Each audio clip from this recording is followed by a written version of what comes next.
Texas Capitol. We are so very glad that so many of you have turned out today. You know, I have some of my colleagues with me this morning, this afternoon. Senator Watson from Travis County. Senator Royce West from Dallas. State Representative Mark Strama from Austin. And State Representative Elliot Neistat from here in Austin. You guys notice that our fellow male legislators are here with us this morning because they agree. They agree that women's rights are important. They agree that women do matter. And like President Barack Obama, they agree that women are not a constituency group. Women they are mothers, they are daughters, they are sisters. And women are perfectly capable of making up their own minds and discerning the right thing to do about their health care.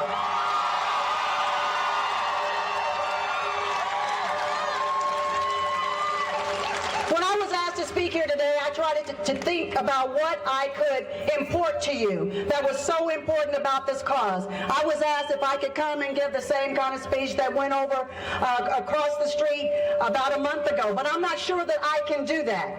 I can only tell you that it is so important that we stand each and every day for the rights of our daughters, our sisters, our mothers, our nieces, our aunts.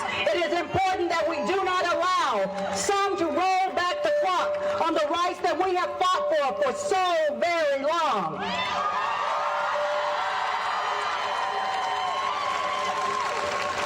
When I started out a few months ago on the issue of women's rights, I had quietly been working in the Capitol, in the appropriations process, to make sure that there was never any funding cut to women's health care concerns. I worked quietly and behind the scenes to make sure that the women's health care program was funded fully to ensure that we could have breast cancer screening and cervical cancer screening and screenings for STDs and birth control if we so chose.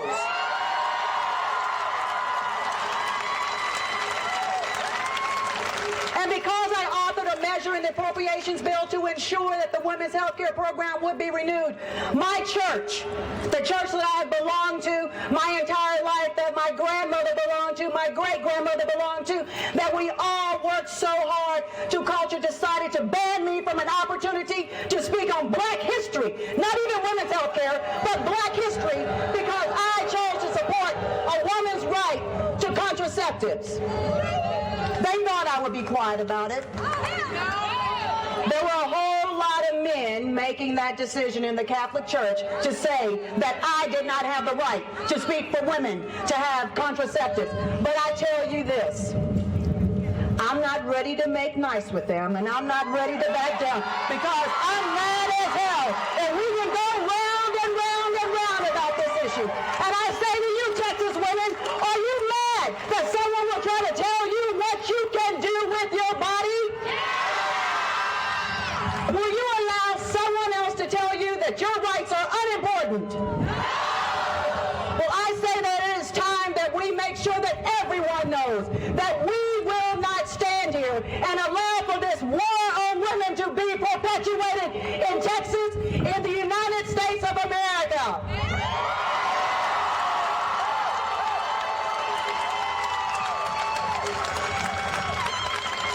Governor Perry would like to make us believe that he cares about women.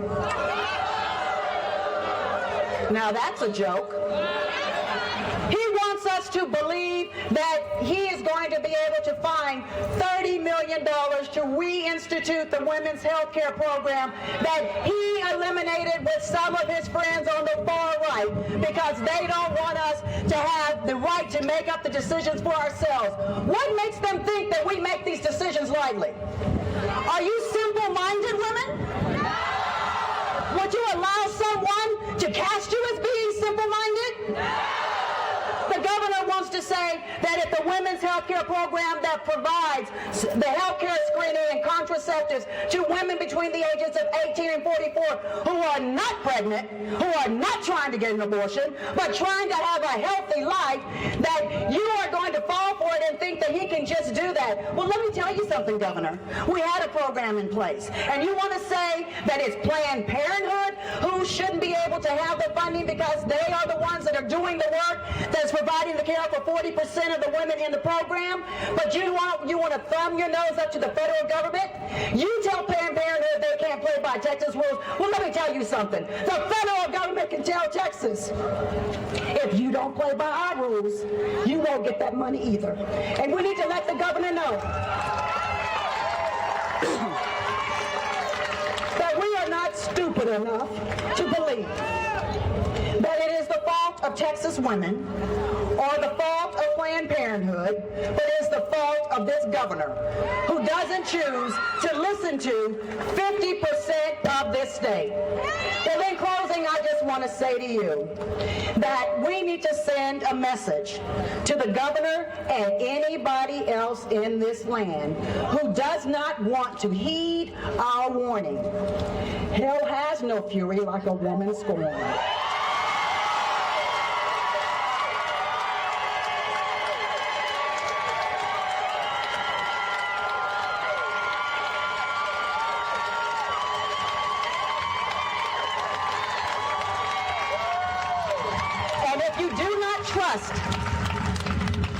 In women to make the right decision, if you do not believe that women can make the right decision, know this, that a woman brought every politician in the world, and this November will take some out.